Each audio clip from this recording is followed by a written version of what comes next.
I live with my wife and three cute children. They are why, we are here to protect them.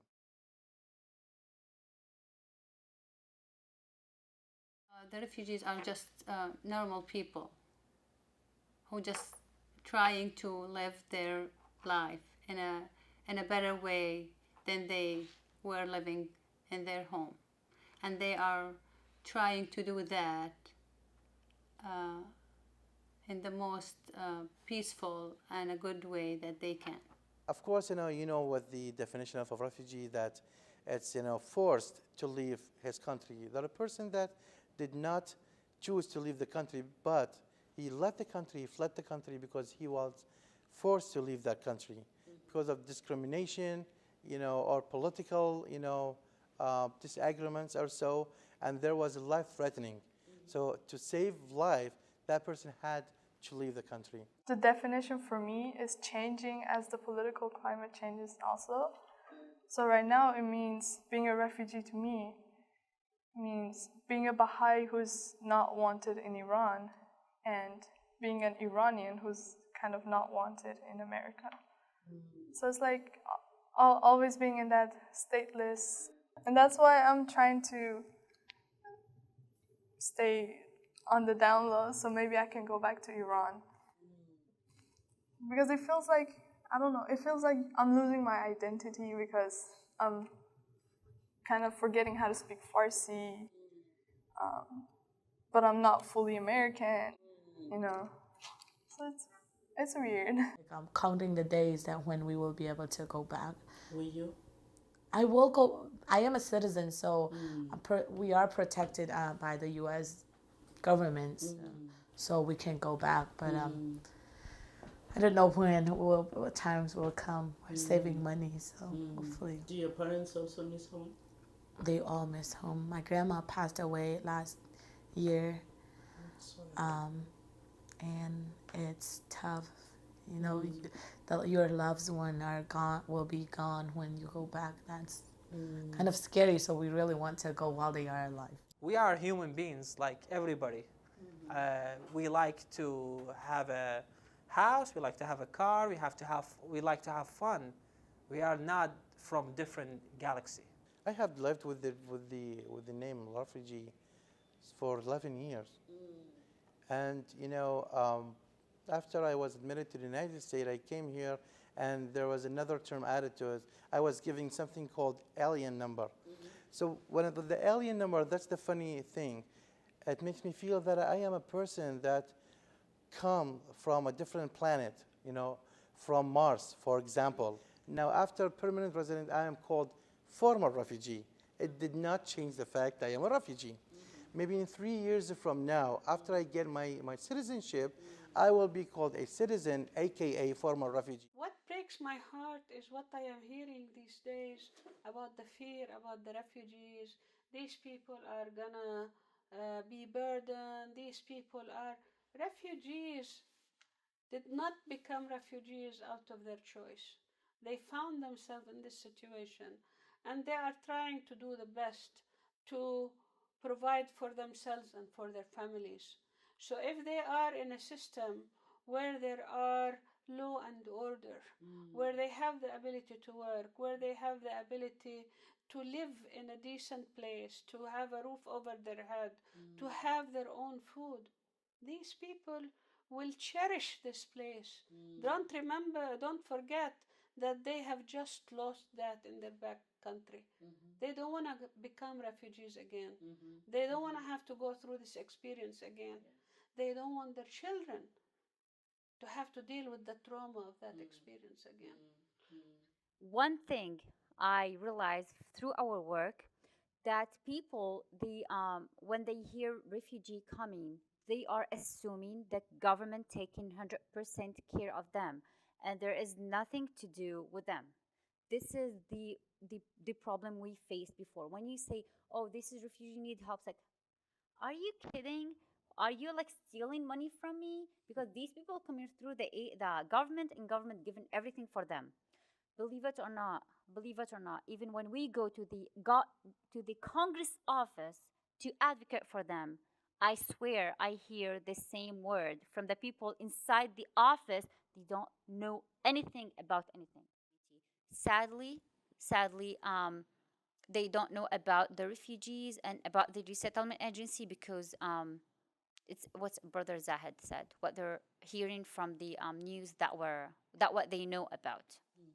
Our job is now to take their true picture, the real picture, and show it to people.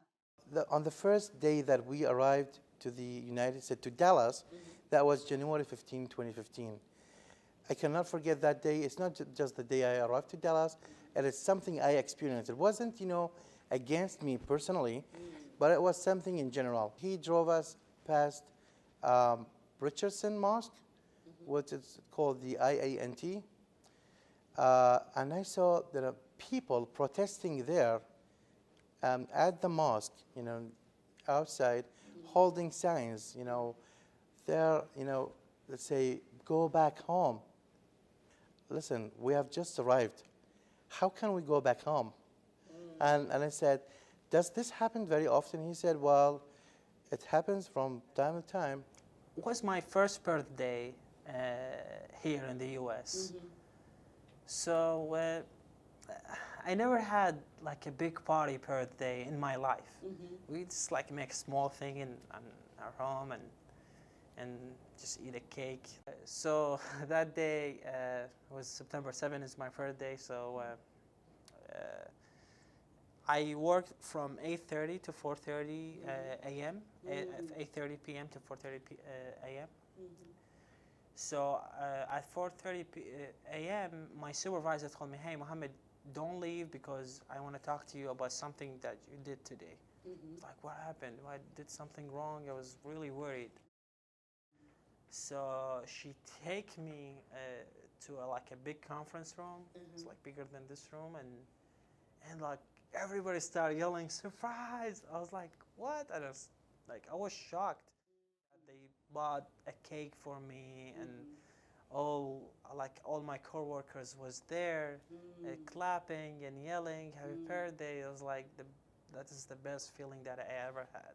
It was something amazing that I will never forget. When we got connected to the Baha'i community, Baha'i is a religion, and we got connected to the Baha'i community here in Dallas, there were quite a few individuals who helped us. Translation or just giving us rides to different places. The refugees have many challenges, but for me, in my mind, the biggest challenge is that their safety net when they come here is the resettlement agency. But the resettlement agency has a limited time to work with them. Very, very limited time. I think maybe 3 months, 6 months maximum. Within those 3 months, 6 months, you're supposed to basically try to be able to get on your own. So that when the case manager from the resettlement agency is done and closes your file, you have to fend for yourself. So I wasn't have like that much information about the U.S. and the expectation was really high for me. Yeah. But I was shocked after like 2-3 months because when they told me, "Hey, Mohammed, we're not gonna pay the rent anymore," I was like, "What? Really? You're not gonna pay the rent?" Like I still like haven't get a job yet, and like it was everything confusing. I was only 19 years old. Also, it was another shock for my children when they started school. We enrolled our kids at a school, and they did not speak the language. Even, well, back in Jordan, they were at school. They take English classes, but it's not conversational. So just a few words. And, that was another challenge for my children. Besides the important thing, it's not their community. It's not the same environment. It's a totally different environment. So they were coming back from school every day crying. School was different too. Yeah, in which way? Again, it was really, really diverse. And yeah, I didn't struggle as much as I thought I would. Everybody around me was also having the same problems, maybe not speaking the language. or looking different, being from a different country, going through the refugee process. There were many students who went through the process, and I just didn't feel scared to go to school, kind of, because everybody around me was also going through the same thing. As I told you, the staff, the teachers, they weren't even informed, or I don't think if they were even allowed to speak about it. I'm not sure to be. Maybe nobody ever said, oh, we're gonna have a few refugees, so we need to talk at least about it, so everyone will feel more comfortable as the students already there, and as the students are coming, and because both of them are teenager ages, so they did not address it. And also, I'm not familiar with the bus system. Sometimes I miss my bus and I have to wait like 2 hours for the next bus to arrive. And I was like single by myself. I was walking to my job like every single day, like 3 miles or 4 miles every day, no matter it's cold, raining, whatever weather, I just walk there until I buy my own bicycle and I start go there and back from my work. Then things start getting better and better. Barriers, where do you want me to start? They have so many barriers. They have religious barriers, they have personal barriers, they have language barriers. So we try to really, by providing culturally and linguistically competent case management, we are trying to help them access these services in their native language. What happened, as I mentioned, they don't want to come out. Yes. And when we say that, when we tell them like, come and learn English, the teacher would be sitting and the whole class will be empty. Nobody would turn up. So what we thought was to get them out of the house, we wanted some kind of an encouragement, incentives. Okay, we said, okay, we are not teaching you English, but we are teaching you sewing. How about that? So they all agreed to learn sewing, because ladies, sewing, it goes synonymous. My wife sews. So they said yes, but we said yes, little bit of English. And there will be a test after a couple of months. If you pass the test, this brand new sewing machine is yours. Take home. Take it home. That's amazing. Wait, they are only 2 of you, and what you were talking about is like planning for a city or a state. That's why we don't speak. My mom was very challenging. Everything was challenging for her. Being suddenly as a single mom, even though she wasn't like divorced or separated, but it had to be, she technically forced to be separated for like 4 years. When we applied, my dad's visa got denied the first time, and just because he was in the military and stuff like that. She was forced into a situation that she has to deal with everything. Wasn't with my dad, and they will be able to balance their responsibilities or anything. Yeah, so right away, and they've never been separated at all. And both of them, I think they sacrificed their being together in their relationship for a period of time, because it did affect them a lot. Just for us to have better future and to be safe. It took me at least, and I speak the language, and I drive, and I'm highly educated. It took me at least 2 years to figure out and understand and be able to move around and interact. And you expect people who don't speak the language, who don't know the culture, who cannot transport themselves, who to be able to work and transport themselves and have their children in school. This is a huge, huge expectation from the refugees. Having lived in this God-blessed country for 20 years, what I have noticed is the community here is heavily influenced by what they see on the television. And when we got here, it was also like movies, because we didn't fly all the way to Dallas, but we flew to Austin. And then they brought us by cars. They drove us here because of the media was in the airport waiting for us to come, because they had information about 2 Syrian families coming to the Texas after the government said that is the one Syrian refugees here. And we were held off like the media, and they like we closed our when we got like to our apartment. We didn't talk to anybody. We didn't open the door to anybody because of like the media were like trying to film us or like do interviews with us.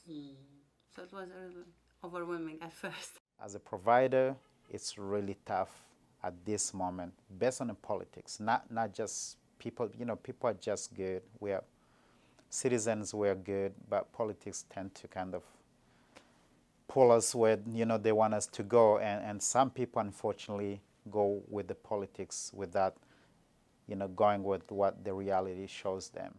Please, refugees are very important, and you need to advocate for them and not making laws prevent refugees from not coming to the U.S. Don't make things difficult, because what they've been through is very, very difficult, that nobody here in this country that been through. So please help refugees, advocate for them, and they will be something in the country. I'm sure they are willing to continue their education. They will not be they're not going to depend on assistance here. If they get the opportunity, they'll start working. They start supporting themselves, because we are human beings like everybody.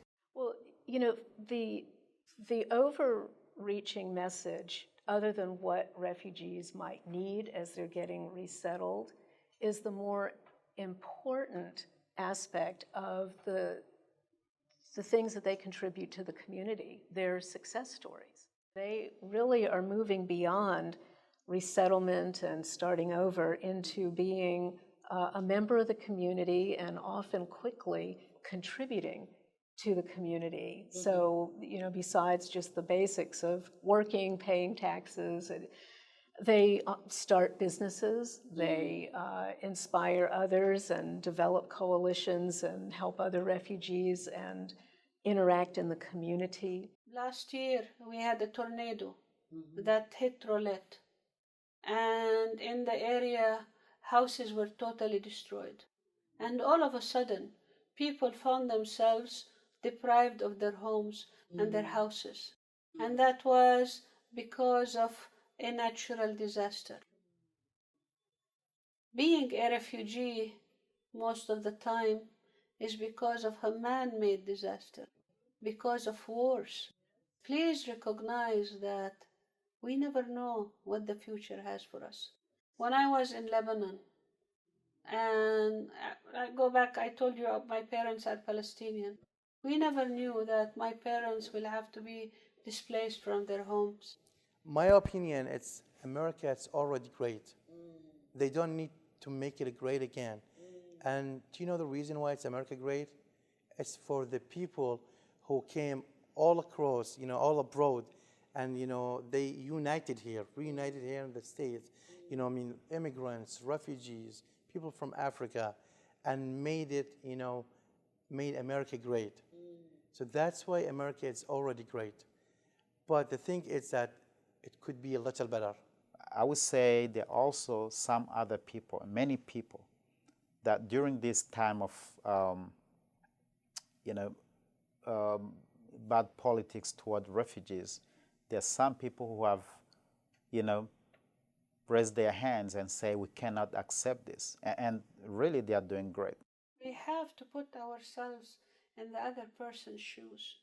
And we really have to do unto others as we would like them to do unto us. If we are in need, we like other people to help us.